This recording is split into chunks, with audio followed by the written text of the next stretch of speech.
우리 주님의 평화가 여러분과 함께하기를 축복합니다.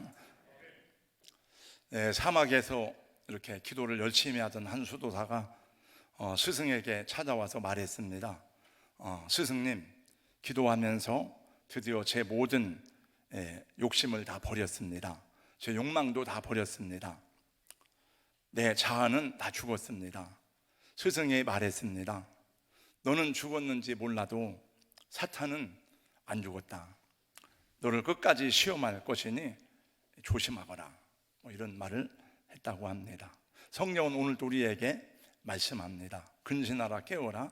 너희 대적 마귀가 우는 사자같이 두루다니며 삼킬 자를 찾나니 너희는 믿음을 굳게 하여 저를 대적하라. 인생을 바꾼 새벽기도 이젠 제자들을 위해서 합니다라는 제목의 신문기사를 읽어본 적이 있습니다. LG전자 강신익 장로님의 이야기입니다. 강신익 장로는 모태신앙으로 평생을 새벽기도의 믿음으로 살았습니다. 미국 가전시장에서 LG 브랜드를 전도시키는 중책을 맡고 미국 뉴저지에 근무할 때에 새벽기도를 하고 출근을 하였습니다. 미국 시장을 성공적으로 안착시키고 다시 한국의 부름을 받아서 LG 마케팅 부분의 책임자로 일하게 되었을 때도 제일 먼저 한 일은 서민고동에 있는 신동아 아파트를 전대로 들어가는 것이었습니다. 왜냐하면 자신이 출석하는 교회가 온누리교회이기 때문에 온누리교회 옆에 새벽기도를 참석하기 위해서 전세를 얻었습니다. 그리고 여러 해 후에 LG전자 사장이 되었습니다. 강신익 장로는 2015년 연매출 23조 원의 LG전자 사장으로 근무 중이었는데 같은 교회에 출석하는 김용길 한동대 총장으로부터 한동대학교 교수로 와달라는 부탁을 받았습니다. 연매출 23조 원의 굴지의 전자회사 사장이 연간 예산 400억밖에 안 되는 지방대학의 교수로 간다는 것은 누가 보아도 상식적인 일이 아니었습니다. 근데 교회에서 40일 작정기도 하는 중에 창세기 12장 1절에 말씀을 듣고 사장직을 내려놓고 한동대로 가서 교수 활동을 하게 되었습니다. 그의 서류 가방에는 기도 노트가 있어서 LG에 근무할 때는 임직원들의 이름을 적어놓고 매일 중보 기도를 드렸지만은 지금은 제자들의 이름을 노트에 적어놓고 중보 기도를 계속하고 있다고 합니다. 우리나라에서 선교사가 세운 기독교 대학은 연세대학교죠. 연세대학교에 지금도 기독교적 정신이 있기는 하지만은 근데 현재 일반 대학으로서는 거의 기독교적 가치관을 가지고 기독교적 정신으로 학생들을 가르치는 학교는 한동대학이 유일하다고 볼 수가 있습니다. 근데 한동대학교에서 수년 동안 동성애 합법화와 다자성애 이런 것들을 대한 강연을 계속하면서 이것들을 옹호하는 학생들과 교수들 사이에 마찰이 빚어졌습니다. 그래서 법정 투쟁까지도 하게 되었습니다. 그 강 장로님은 말하기를 우리가 성경과 기독교 역사를 깨닫게 된 사실은 이 세상 속에서 영적 전쟁이 계속되고 있다는 것을 알게 되었다고 하면서 한동대학교를 위해서 기도해달라는 이야기로 그 글을 마치는 것을 보았습니다. 프랭크 페렌트가 쓴 어둠의 세력들이라는 책을 보면 뉴에이지를 신봉하고 악령을 숭배하는 사람들이 도시를 점령하려는 시도에 맞서 싸우는 사람들의 이야기가 나오는데 도시 안에서 벌어지는 치열한 영적 전쟁에 관한 이야기입니다. 여러분, 지금 이제 우리 한국 교회에 가장 이슈가 된 문제 가운데 하나는 저도 사실은 그 일에 참여해야 되는데 저는 연합회장직을 내려놓다 보니까 열심히 못하고 있지만 기도는 하고 있습니다. 여러분, 이제 11월 달에 개정 교과서가 나오는데 그 초중 개정 교과서 안에는 트랜스젠더, 동성애를 이제 옹호하는 내용이 많이 들어져 있습니다. WHO의 성교 기준에 의하면은 6살부터는 아이들에게 자유를 가르치고 그 다음에 12살이 되면 피임을 가르치고 그 다음에 포르노를 보게 하고 이런 내용들이 있는데 아마도 국가에서 이런 그 계속된 압력, 국제사회의 압력 때문에 이걸 바꾸려고 하고 교회는 계속 반대하고 사실은 오늘 또 용산에서 3만 명 모이는 집회가 있는데 서울 사람들이 가는 거겠죠 이제. 그래서 기도는 하고 있습니다. 여러분, 영적 싸움은 교회에만 국한된 이야기가 아닙니다. 치열한 영적 싸움의 현장은 교회만이 아니라 이 사회 속에서도, 국가라고 하는 전체적인 틀에서도 진행되고 있는 싸움이라고 볼 수 있습니다. 근데 안타깝게도 오늘날 우리 한국의 교회들은 과거보다 더 영적으로 잘 무장되어 있지 못하고 성경적 가치관을 많이 상실해가고 있다는 것입니다. 제가 종교개혁 505주년 기념 세미나에 갔습니다. 제가 이제 그 개회 예배 설교를 맡아서 하게 되었는데, 이제 개회 예배는 짧게 30분 동안 드리고, 이제 강사 두 분이, 교수 두 분이 나와서 세미나를 하는데, 허찬 박사가 나와서 물어보더라고요. 여러분, 2011년에 우리나라에 무슨 일이 일어났는지 아십니까? 우리 알 수가 없죠. 2011년에 하도 많은 일들이 있으니까. 여러분, 2011년에 우리나라에 무슨 일이 있었는지 아십니까? 여러분도 이렇게 물어보면 모르죠. 그분이 얘기하더라고요. 여러분, 2011년부터 우리나라의 주 5일 근무제가 시작되었습니다. 그리고 이후부터 교회는 점점 침체를 경험하기 시작하였습니다.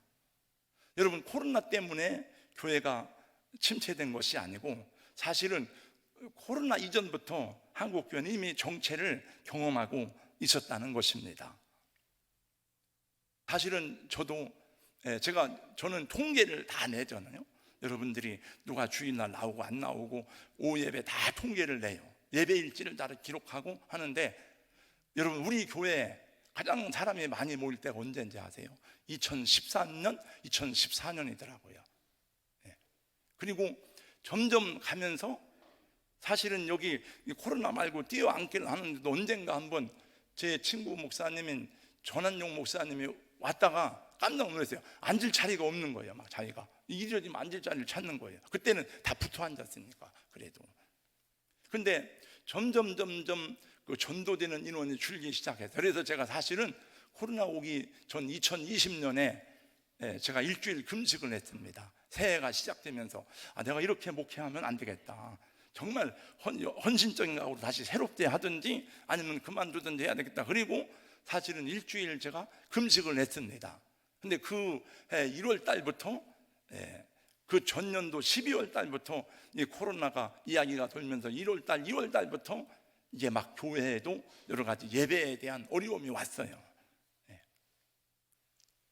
구약시대 이스라엘 백성들에게 주신 하나님의 말씀 가운데 신명기서에 보니까, 너희가 가나안 땅에 들어가서 살 때에 하나님이 가장 염려하고 걱정한 것은 너희가 먹고 배부를 때에 나를 모른다고 할까 두렵다고 하나님이 말씀했습니다. 근데 실제로 이스라엘 백성들은 번성하면 번성할수록 하나님을 버리고 우상을 섬겼어요. 왜냐하면 우상 숭배는 다 그게 섹스, 그다음 전부 다 쾌락, 다 이런 것과 관계가 있어요. 우상 숭배는 내가 마음대로 우상을 세워놓고 내 마음대로 살아가는 거예요. 근데 하나님을 섬기는 것은 하나님의 말씀의 지배를 받아야 돼요. 호세아 4장 7절 말씀해 보니까, 그들은 번성하면 번성할수록 내게 범죄하였으니라고 말씀합니다. 그런데 예수께서 이 땅에 오신 이후에 기독교 2000년 역사에서도 보편적으로 나타나는 현상 가운데 하나는, 경제가 발달하고 소득 수준이 늘어나고 배가 부르기 시작하면 사람들은 하나님을 멀리한다는 것입니다. 서방 선진 국가들이 그러하였습니다. 여러분, 제가 조금 있다도 여러 사람을 얘기를 할 텐데, 제가 하는 얘기들의 거의 많은 사람들의, 여러분 윌리엄 캐리, 허드슨 테일러 이런 사람들 얘기할 때 그 사람들의 거의 대부분은 어느 나라 사람이냐? 영국 사람들이에요. 영국. 영국이 정말 선교사를 많이 파송하고 선교 활동을 많이 했는데, 영국은 그 당시에 해가 지지 않는 나라예요. 대영 제국이라고 불렀습니다. 근데 제가 보니까 어젠가 언제 인터넷 뉴스 하다 보니까 영국이 유럽에서 제일 가난한 나라 중에 하나더라고요. 6명 중에 1명이 밥을 굶는답니다. 영국이. 그래서 자기들이 브렉시트를 다 이제 빠져나오겠다 막 그러고 여러 가지 어려움이 계속되는 얘기를 하더라고요. 서방 선진국가들이 그러하더니 이제 또 우리나라도 그 전철을 따라가고 있습니다.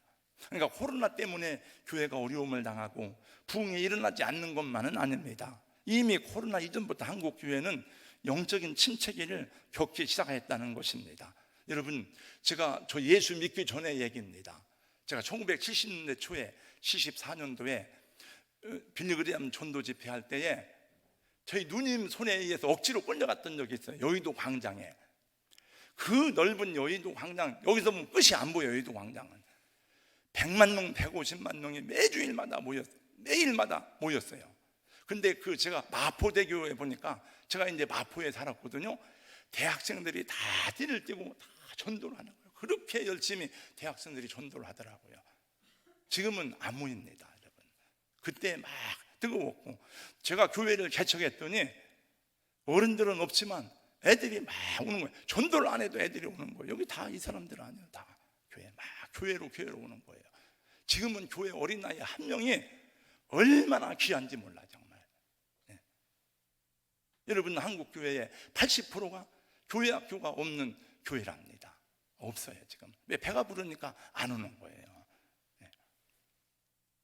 그래서 참 우리 마음이 아프다는 생각을 하게 되고, 또 이미 저는 이 강단에서 여러분들에게 이런 메시지를 주는 것은 여러분들의 마음이, 그렇다고 해서 여러분들이 부흥을 일으키는 것도 아니고 우축될까 봐 안 했지만, 사실은 이미 한국 교회는 오래전부터 쇠퇴기를 겪고 있는데, 그 허찬 박사의 말에 의하면 그 기준이 2011년이라는 거예요. 주 5일제가 시작되면서부터. 우리가 정말 하나님의 백성이라면, 우리가 구원받은 크리스찬이라면 다시 우리 교회가, 또 우리 가정에, 이 땅에 부흥의 역사가 일어나기를 사모하고 기대하는 것이 옳은 일이고 마땅하다고 생각이 됩니다. 여러분, 부흥이라는 말은 라틴어로 리바이벌이란데, 그 말은 다시라는 말과 산다는 말이 합성어입니다. 다시 살다, 다시 소생하다, 다시 회복되다, 다시 일어나다.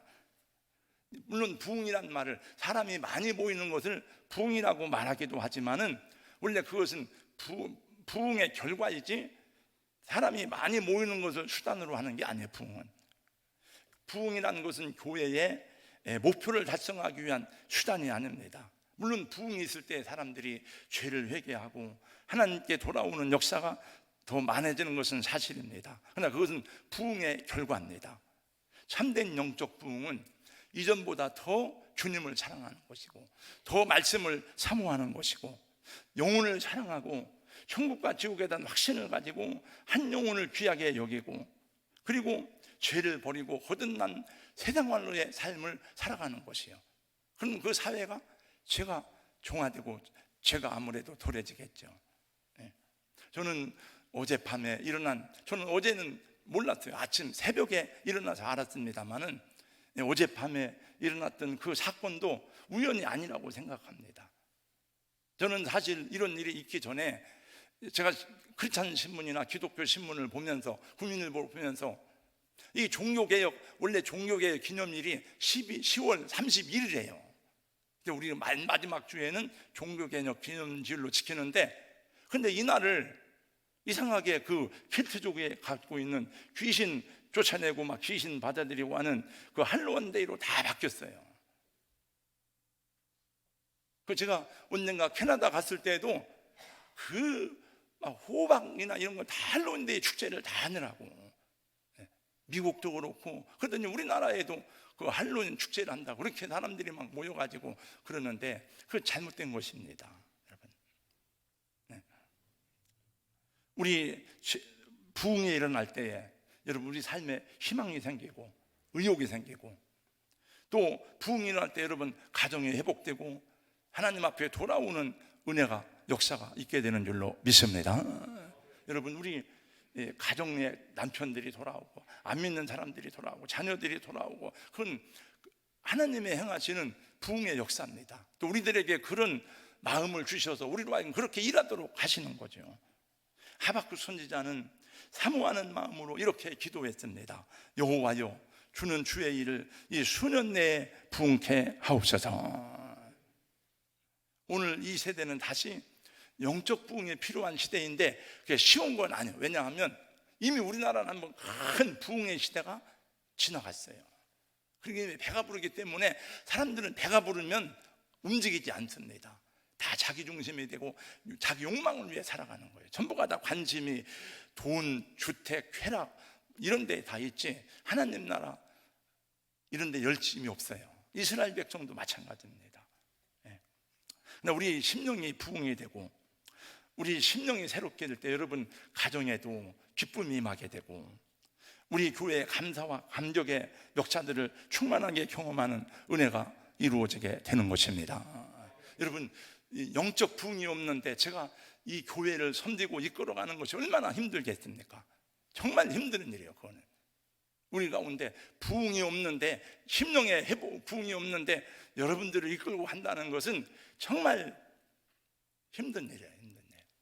제가 얼마 전에 뭐 이런 얘기는 뭐 원고에 없는데 막 우리 여러분들이 뭐 김장을 한다고 그래서 감사한 일이네 기쁘게 생각했는데 또 얼마 전에 들으니까 또 뭐 야외에 가서 안 하기로 했다는 거예요. 그래서 그럼 그렇지 뭐 하고 안 하는 게 중요한 게 아니고 여러분 그런 일을 할 때에도 기도하고 뭐 기도해보고 응답받아서 김장하고 안 하고 그건 아니잖아요. 그러나 정말 우리가 이게 무엇이 옳은가 생각하고 합니까? 안 돼야 될 조건을 따지면 안 돼야 될 이유들이 못할 이유들이 너무나 많아. 그러나 해야 될 이유를 생각하면 해야 될 이유를 찾아서 가는 거죠. 항상 주의 일은 어려운 길을 선택해서 가는 겁니다. 쉬운 일이 하나도 없어요. 여러분 부흥은 우리가 일으키는 게 아니에요. 부흥은 하나님이 주시는 선물이 우리가 아무리 방방 뛰고 제가 여기서 막 해도 헤매어도 하나님이 허락하지 않으면 부흥이란 것은 없어요. 여러분 성경에 보니까 시대마다 역사 속에서 하나님이 그 사회를 변화시키는 일들이 많이 나타나거든요. 이스라엘도 부흥했다가 또 엎어지고 또 다시 회복됐다가 또 고난당하고 그러니까 회복될 때 살아간 사람들은 행복한 사람들이에요. 그러니까 우리 아들이 그러더라고요. 아빠 우리 세대가 왜 어려운지 대해서 얘기하더라고요. 아빠 세대가 행복한 세대라는 거예요. 그래서 제가 얘기를 쭉 들어보니까 이해가 되더라고요. 여러분 우리 한국 사회가 5,000년의 가난과 질곡의 세월을 벗어나간 축복도 그게 하나님의 은혜고 하나님이 허락한 부흥의 결과입니다. 여러분 그때가 교회가 가장 많이 부흥했던 때예요. 교회를 세우면 사람들이 몰려왔죠. 다 그냥 너도 나도 몰려오고. 여러분 지금 교회 개척해서 사람들이 옵니까? 다 큰 교회 가고 그렇지. 우리는 부흥을 만들어낼 수가 없어요. 우리는 역사를 이룰 수가 없습니다. 하나님이 허락하는 거예요. 근데 하나님이 부흥을 허락할 때마다 전제되는 조건이 있는데 뭔가 하면 누군가 그 시대를 위해서 그 사회를 위해서 기도하게 하는 사람을 만들더라고요. 하나님이 여러분 한나를 통해서 얼마나 한나가 기도하게 했습니까? 그래서 사무엘이 나오고 사무엘이 나오면서 이스라엘이 회복된 거예요. 엘리 시대의 어둠을 물리치고 회복의 새 역사를 가져온 사무엘 시대의 부흥은 어떻게 시작되었습니까? 그건 한나의 기도로부터 시작되어서 여러분 사무엘이 등장하다 첫 번째 한 일이 백성들을 다 미스바에 모은 일이에요. 그리고 금식을 선포하고 우상 숭배를 다 우상들을 버리고 회개하고 기도를 시작했어. 사무엘상 7장 5절 6절 말씀해 보세요. 그때 하나님이 역사했습니다. 그래서 영토를 회복하고 주권을 회복하고 그들에게 평화가 찾아왔어요. 세 가지입니다. 에벤 에셀의 축복이 하나님이 여기까지 우리를 도우셨다. 그래서 사무엘 시대가 평안하고 행복한 시대였습니다. 여러분 느헤미야 시대의 부흥이 어떻게 왔습니까? 느헤미야 1장을 보면 나와요. 느헤미야는 제사장이 아닙니다. 선지자다. 느헤미야는 정치하는 사람이에요. 그러니까 이 세계 역사가 어떻게 돌아가는지 지금 아닥사스 왕 밑에서 정확하게 봤어요. 제가 우리 신학교에서 학생들에게 얘기할 때 여러분 눈 뜨고 기도하세요. 눈 뜨고 기도하세요. 근데 그런 얘기를 했는데 눈 뜨고 기도하라고 한 그 말은 뭐 기도할 때 눈 뜨라 그 말만은 아니고 이 역사를 보고 세상이 어떻게 돌아가는지 상황을 보고 기도하라는 거예요. 그냥 무조건 골방에 엎드려 기도만 하는 게 아니고 지금 이 세상이 어떻게 돌아가는가, 상황이 어떻게 돌아가는가. 근데 느헤미야는 정치인이기 때문에 그걸 정확하게 분석했어요. 그리고 아무리 생각해도 예루살렘의 회복은 이 정치적 상황으로는 회복이 불가능한 거예요. 그래서 느헤미야는 금식하며 기도했습니다. 계속. 왕이 물어봐, 너 왜 얼굴이 그 모양이냐? 이 느헤미야는 왕의 술 맡은 관원장이에요. 왕을 기쁘게 해야 되는 사람인데, 그러니까 그래서 왕 앞에서 기도하고, 느헤미야서 1장을 보면 계속 기도합니다. 느헤미야가 왜? 자기가 할 수 없는 일이기 때문에 기도해서 결국은 예루살렘 성벽을 재건하고 에스라를 통해서 예루살렘 부흥을 일으키는 주역이 되는 것을 보게 됩니다. 여러분, 선지자 요엘의 외침을 들어보세요. 선지자 요엘이 외친 거는 자기 말이 아니에요. 하나님이 요엘에게 입을 통해서 하신 말씀이에요. 너희는 시온에서 나팔을 불어 거룩한 금식일을 정하고 성회를 소집하라. 백성을 모아 그 모임을 거룩하게 하고 장로들을 모이고 어린어이와 젖 먹는 자도 나와라. 신랑을 그 방에서 나오게 하고 신부도 그 신방에서 나오게 하라. 그리고 여호와를 섬기는 제사장들은 낭실과 단 사이에서 울면서 기도해라. 하나님이요, 어찌하여 이방 나라들이 우리나라를 관할하게 하십니까? 어찌하여 너희 하나님이 어디 계시나이까 이렇게 말하게 합니까? 그리고 울면서 기도하라는 거예요. 그리고 하나님이 말씀하신다. 요엘서 2장 18절 19절에 그때 여호와께서 자기의 땅을 극진히 사랑하시어 그 백성을 불쌍히 여기실 것이라. 여호와께서 그들에게 응답하여 이르시기를 내가 너희에게 곡식과 새 포도주와 기쁨을 드린 너희가 이로 말미암아 흡족하리라 그랬어요. 옛날 개역 성경에는 여호와께서 중심이 뜨거우실 것이라 했어요. 하나님도 마음이 뜨거우신데 우리를 보고 감동을 받는 거예요. 여러분, 우리는 늘 기도하길 하나님 감동해 주세요, 감동시켜 주세요 하는데, 여러분, 왜 하나님이 그 아들을 보내셔서 십자가에 죽게 한 그 감동보다 더 큰 감동이 어디 있어요? 근데 우리가 하나님 보고만 우리를 감동시켜달라고 하지 말고 하나님이 우리를 보고 야, 감동을 받을 수 있도록 하면 안 됩니까? 이것이 신약성령과 초대교회는 더 정확하게 나옵니다. 여러분, 오순절 성령 강림의 역사는 그건 하나님의 약속이에요. 요엘서에 약속했고 예수님이 그 말씀을 하셨어요. 내가 가면 너희를 고아와 같이 버려두지 아니하고 보혜사 성령을 보내주겠다. 너희는 기다려라. 예루살렘을 떠나지 말아라. 그거는 역사적인 정황이 필연적으로 성령의 강림이 오게 돼 있어요. 그거는. 그러나 120명의 기도하는 예수님의 제자들은 열흘 동안 그 자리를 떠나지 않고 계속 기도했어요. 그때 마가의 다락방에 성령이 약속하신 대로 임하셨습니다. 오늘 여러분 말씀을 보세요. 성령 강림 위에 초대교회가 첫 번째 맞은 위기입니다. 베드로를 비롯한 여러분 초대교회 가장 첫 번째 지도자는 12사도가 있지만 첫째는 베드로입니다. 두 번째는 야고보예요. 여기서 말하는 야고보는 사도 야고보가 아니고 예수님의 동생 야고보를 말하는 거예요. 베드로를 하고 잡아들였습니다. 그리고 위협하고 때리고 너희들 예수의 이름으로 말하지 마라, 예수의 이름으로 가르치지도 말아라. 그리고 풀어줬어요. 가만 안 둔다. 그들이 나와서 그 얘기를 했을 때 그들이 다 같이 한 곳에 모여서 한 마음으로 소리를 높여 이르되 24절 하나님이요, 하나님은 천지의 주제가 아닙니까? 그리고 하나님 이것을 피하게 해달라고 기도한 게 아니고 예수의 이름으로 말하지 말라고 했는데 어떻게 예수의 이름을 말하지 않을 수가 없습니까? 우리로 하여금 하나님 말씀을 담대히 전하게 하여 주옵소서 기도했어요. 그들은. 그럼 마지막 절에 보니까 31절 빌기를 다음에 모인 곳이 진동하더니 무리가 다 성령에 충만하여 담대히 하나님의 말씀을 전하니라. 하지 말라고 그랬잖아요. 여기 앞에 예수의 이름으로 말하지 말고 가르치지 말라 했는데 그들은 더해서 그들은 먼저 회의를 한 것이 아닙니다. 그들은 문제를 논의하고 대책위원회를 세운 게 아니에요. 그들은 먼저 하나님께 기도했습니다. 그들이 만날 환난과 시험을 없애달라고 기도한 것이 아니고 이것을 극복하고 하나님 말씀을 전할 수 있도록 도와주시옵소서. 저는 생각지도 않게 지난주에 제가 종교계 550년 기념 세미나 가서 설교했다고 했잖아요. 지금 처음에 설교하라고 해서 여기 회장님이 있는데 뭐 내가 설교나 자꾸 하라고 해서 그리고 났더니 이제 했던 대표들을 모아가지고 국내 성지 탐방을 간다고 해서 제가 못 간다고 그랬더니 굳이 저를 데리고 가려고 해서 할 수 없이 제가 갔어요.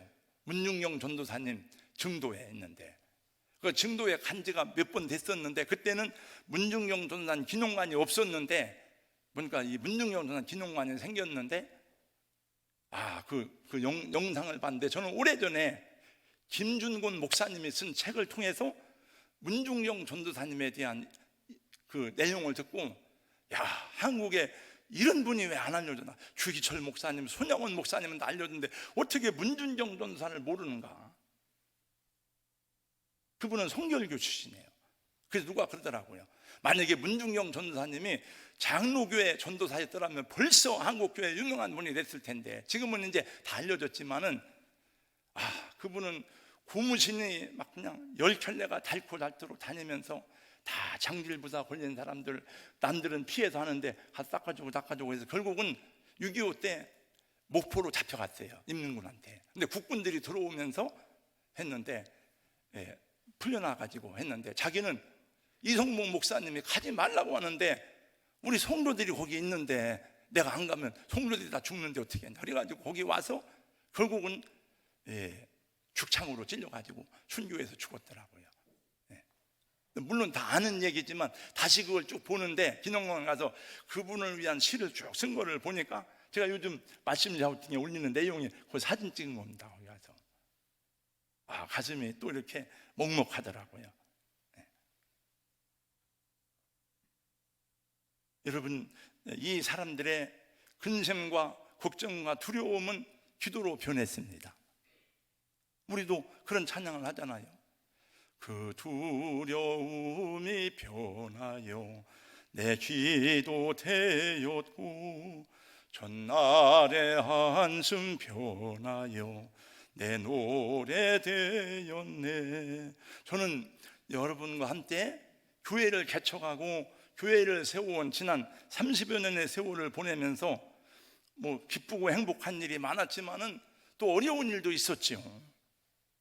그러나 어려운 일을 만날 때마다, 우리가 극복하기 어려운 장애물을 만날 때마다, 여러분, 우리가 한 일은 다른 게 없습니다. 여러분, 기도합시다. 작정 기도하고 여러분, 지금 은행 이자 대출 받아가지고 지금 대출금 갚는데 얼마나 힘듭니까?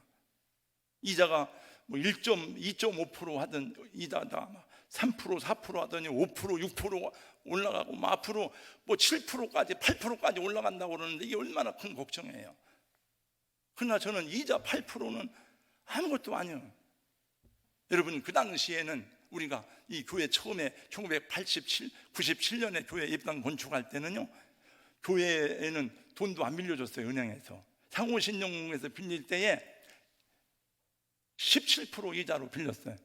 IMF가 오니까, 이 교회 질 때 IMF가 왔어요. 오니까 이자가 27%로 뛰었어요. 한 달 헌금이 1,000만 원도 안 되는데 이자가 1,200만 원, 1,300만 원, 계산이 안 되잖아요. 여러분, 어떻게 그게, 아무리 생각해도, 저도 생각할 때 이게 앞뒤가 안 맞는 거예요. 어떻게, 아니 한 달 수입은 800만 원, 900만 원인데 이자는 1,200, 1,300 나가니까 어떻게 교회 운영을 합니까? 어떻게 목회자 사례비를 줍니까? 근데 제가 사례비를 못 받아본 적이 거의 없어요.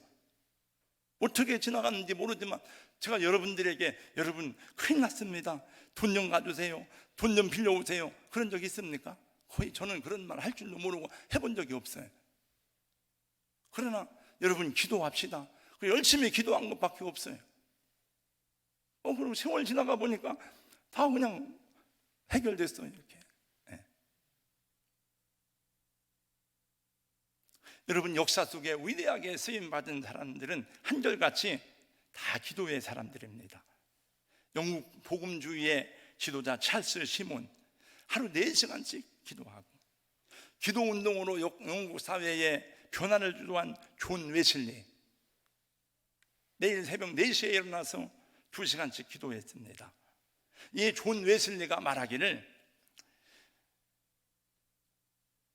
존 플래처라는 목사가 있었는데, 내가 보기에 저 영원한 나라에서 만날 사람 가운데 가장 거룩한 사람은 저 플래처다 이렇게 말했어요.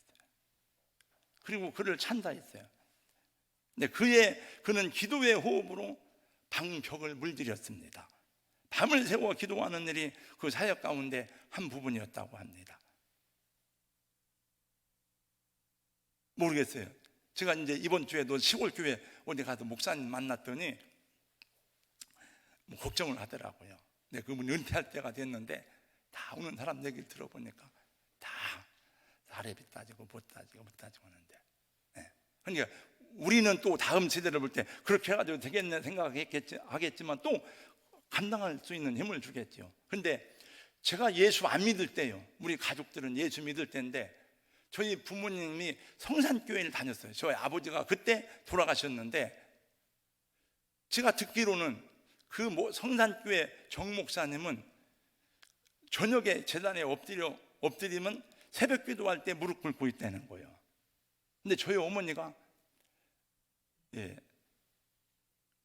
귀신이 들렸어요. 귀신이. 하여튼 어떻게 하다가. 근데 목사님이 막 간절하게 그냥 한 번 머리에 손 얹고 했는데 정상이 됐어요. 깨끗하게. 전 그때 예수 안 믿을 때인데 그런 걸 보면서 야, 신기하다 이런 생각을 했었습니다. 그러니까 우리 선배 목사님들은 다 그렇게 그냥 강단에서 밤을 지새운 것 같아. 그래서 한국 교회를 부흥시켰는데 만약에 목회자인 제가 그들의 영성을 본받지 않고 하면 우리 다음 세대에 물려줄 게 없는 거죠. 여러분 기억하시는지 모르겠습니다. 우리 어른들은 다 기억할 거야 아마. 우리 기억에도 생생한 아폴로 13호 기한 사건입니다. 여러분 미국 인류 최초로 달나라에 착륙하고 달나라에 발을 딛는 사람은 닐 암스트롱인데 아폴로 11호였어요. 그리고 아폴로 12호, 13호를 계속 그 이후에 띄웠는데 1970년 4월 11일 미국 케네디 우주센터에서 발사된 아폴로 13호는 3일 만에 산소 탱크 폭발이라는 초유의 사태에 직면하게 되었습니다. 이 우주선이 실패할 확률은 100만 분의 1이라고 말할 만큼 완벽한 우주선이었지만은 예기치 못한 사고가 발생한 거예요. 한국우주공 나사는 달 착륙을 포기하고 지구로 귀환하라는 명령을 내렸지만은 귀환 가능성이 희박해졌습니다. 3명의 우주인 제임스 러벨, 잭 스위거트, 프레드 헤이즈가 살아서 돌아올 확률은 점점 더 희박해졌습니다. 왜냐하면 산소 탱크 폭발과 더불어 예기치 못한 사건이 연쇄적으로 같이 막 일어난 거예요. 그때 리처드 닉슨 대통령은 백성들에게 기도를 부탁했습니다. 백악관과 국회의사당과 모든 교회 그리고 시골의 모든 가정에 이르기까지 하나님께서 무사하게 아폴로 그 13호의 우주 비행사를 돌아오기를 기도했고 이 전 세계의 초미의 관심사가 되었습니다. 근데 기적이 일어났습니다. 하나님은 그들의 기도를 들으시고 불가능을 가능케 하셨는지 그들이 탄 캡슐이 무사히 태평양에 떨어지게 되었어요. 우주선에서 나온 이 비행사들은 제일 먼저 한 일은 해군 함정 위에서 군목과 함께 감사의 기도를 드렸다고 합니다. 그리고 미국의 대통령은 우주 비행사들이 무사히 귀환하는 것에 대한 감사 기도를 한 거예요. 극적으로 살아온 우주 비행사 슈거트는 기자회견에서 말했습니다. 우리가 그 캡슐 안에서 할 수 있는 것은 아무것도 없었습니다. 우리는 기도할 수밖에 없었습니다.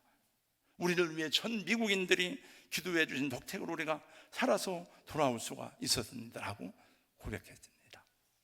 성경은 우리에게 말씀합니다. 환난 날에 나를 부르라. 내가 너를 건지리니 네가 나를 영화롭게 하리라. 여러분, 현재 지금 우리나라에 8명인가 북한에 억류되어 있습니다. 제가 알고는 전 선교사만 6명인 줄 알았더니 이번에 보니까 8명이라고 제가 들었는데 선교사 6명이었어요. 죽었는지 살았는지 알 수가 없습니다. 그들은 아마 노동 교화형을 받았을 거예요. 우리나라 국민이 가서 억류되어 있고 거기 가서 죽게 됐으면 건져와야 될 거 아니에요. 저도 처음에는 김국기 선교사 그분들 이름을 다 위해서 기도하다가 지금은 저도 잃어버렸어요. 그런데 임현수 목사님, 그분도 북한을 500번 이상 다녀오고 하여튼 수백 번, 그분이 지원한 북한 어려운 사람 지원한 게 500억이 넘는다는데 들어갔다가 그분도 억류돼 가지고 했는데 그분 나왔어요. 왜 나왔느냐? 그분은 한국 사람이지만 캐나다 국적을 갖고 있는 거예요. 캐나다 정부에서 너 우리 국민 내놔라, 우리 국민 보내, 계속 압박을 하고, 그리고 그분이 나와서 제가 만나보고 송촌교회 부흥회를 왔었어요, 그분이. 그래서 그때 이제 만나고 같이 했는데, 가서 자기가 토론토의 큰 빛교회인가 담임했었거든요. 토론토의 모든 교회들이, 캐나다의 모든 교회들이 그를 위해서 기도했다는 거예요. 사실은 국적은 캐나다지만 한국 사람 아니에요. 근데 우리는 다 잊어버리고 살아가는 거죠. 하나님 건져주세요. 물론 캐나다라는 국가가 뒤에 있기 때문에 북한도 할 수 없이 보냈지만 무기징역형을 받았었어요, 그분이. 기도해야 돼요. 여러분, 종교개혁자인 루터가 교황청을 상대로 싸운다는 것은 사실은 계란으로 바위치는 것과 마찬가지예요. 여러분, 중세 시대의 로마 교황청은 황제들도 무릎을 꿇었어요, 그 앞에서. 여러분 아실 거예요. 카노사의 굴욕이라는 사건 아시잖아요. 그레고리우스 7세 황제가, 교황이 신성 로마 제국의 하인리가 맞서다가 결국은 굴복하지 않을 수 없었어요. 그래서 카노사에 가서 발을 벗고 3일 동안 무릎을 꿇고 용서해달라고 빌었어요. 그리고 3일 만에 교황이 나왔더니 교황 무릎에 발에다가 입술을 대고 용서를 받은, 그게 카노사의 굴욕 사건입니다. 거의 전 유럽은 교황의 지배 아니면 그 나라의 왕도, 황제들도, 제후들도 교황의 주권 아래 있었어요. 그래서 교황을 대광이라 부르고 황제들을 소광이라 부른 거예요. 여러분, 그 교황청을 상대로 싸우는데 목숨을 걸지 않고는 싸울 수가 없지요. 루터는 이렇게 말했습니다. 만일 내가 매일 새벽 2시간을 기도로 보내지 않는다면 그날의 승리는 마귀에게로 돌아갈 것이다 말했어요. 여러분, 하나님이 우리에게 준 특권 가운데 하나는 기도할 자격을 주신 거예요. 예수님이 여러 번 말씀했어요. 지금까지는 너희가 내 이름으로 아무것도 구하지 아니하였으나 구하라, 그리하면 받으리니 너희 기쁨이 충만하리라. 그리고 예수님이 여러 번 내 이름으로 너희가 기도해라, 하나님 앞에. 우리의 약함 중에도, 억울함 중에도, 시험 중에도, 고난 중에도 부르짖어 기도할 하나님 아버지가 계시다는 거예요. 저는 사실은 오늘 조금 시간이 지났습니다만, 제가 저를 생각할 때 저는 그런 생각을 했어요. 야, 목회를 하려면은 배짱 있는 사람이 해야 되겠다. 저는 소심 A형이라 저 같은 사람은 목회하다가 이 간이 떨어져서 죽어도 10번은 죽어나가고 병들어서 못할 사람이에요. 저는 원래 마음이 약해요. 그러나 한 가지, 기도만 하면 하나님이 저에게 힘을 주시고, 기도하면 내 마음이 담대해져요. 기도하면 강해져. 그래서 요즘에도 다시 막 부르짖는 기도를 또 이제 시작했습니다. 쫙 막. 그래서 제가 어느 날 제 아내 보고, 당신 내 앞에, 제 아내가 맨 뒤에 앉으니까, 기도 소리 들려? 들려. 그 왜 당신은 큰 소리로 기도 안 해? 큰 소리가 안 나온대. 죽게 생겨봐, 안 나오나? 오늘 집을 나서기 전 기도했나요? 오늘 받은 은총 후에 후소했나요? 어려운 시험 당할 때 기도했나요? 주가 함께 당하시면 능히 이기래. 나의 일생 다가도록 기도하리라. 주께 맡긴 나의 생에 영원하리라. 기도는 우리의 언지, 빛으로 인도하리. 앞이 캄캄할 때 기도 잊지 마세요. 다 그런 건 아니지만 제가 저 집사님은, 저 권사님 어떻게 기도 안 하고, 지금 가정에 문제가 있는데 어떻게 기도 안 하고 할까? 내가 모르는 사이에 어디 기도원 다니나? 뭐 이런 생각도 해보게 돼요. 네. 여러분, 가족들의 문제로 고통스러워하는 분이 있습니까? 자녀들의 삶으로 걱정하며 하나님의 도움을 필요로 하는 분이 있습니까? 영적인 침체로 인해서 심령이 어둡고 공고한 분들이 있습니까? 하나님의 도우심을 구하시고 하나님의 은혜를 구하시기 바랍니다. 하나님이 해결해 주시든지, 아니면 하나님이 해결해 주지 않으면 그것을 이길 수 있는, 극복할 수 있는 용기와 지구력을 주시든지. 여기 사람들이 기도했지만 변한 건 없어요. 핍박은 계속돼요. 기도했어도 그들에게 향한 환난은 계속돼요. 그러다가 또 스데반 집사가 죽었어요. 또 그러니까 기도했다고 상황이 변한 건 아니지만은 그들은 이 기도를 통해서 더 큰 용기와 담대함을 얻고, 죽으면 죽으리라, 뭐 한 번 가는 죽으면 죽는 거죠. 그래서 여러분, 스데반 집사가 죽고 난 다음에 여러분, 그 극렬한 박해자 가운데 하나였던 사울이 변해서 바울이 된 거예요. 뭐 우리 문제가 없을지라도 하나님을 향한 우리의 기도는 하나님의 사랑 안에서 살아가는 가장 중요한 은총의 통로가 되는 것임을 기억하시기 바랍니다. 이제 마쳐야 돼요. 11월 1일부터 21일 동안 다니엘 기도회를 하게 됩니다. 그냥 여러분 작정하셔서 같이 할 수 있기를 주님의 이름으로 축복합니다.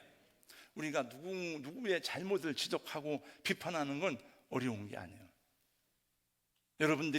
제가 여러분들을 칭찬하고 격려할 것도 많이 있고, 또 여러분들이 잘못하는 걸 비판하는 하도 수도 없이 많을 거예요. 여러분들이 저를 생각할 때에 목사님 수고하십니다, 칭찬할 게 많이 있겠지만, 저를 보고 여러분이 비판하고 비난할 걸 찾으면 수도 없이 많을 거예요. 그건 어려운 게 아니에요.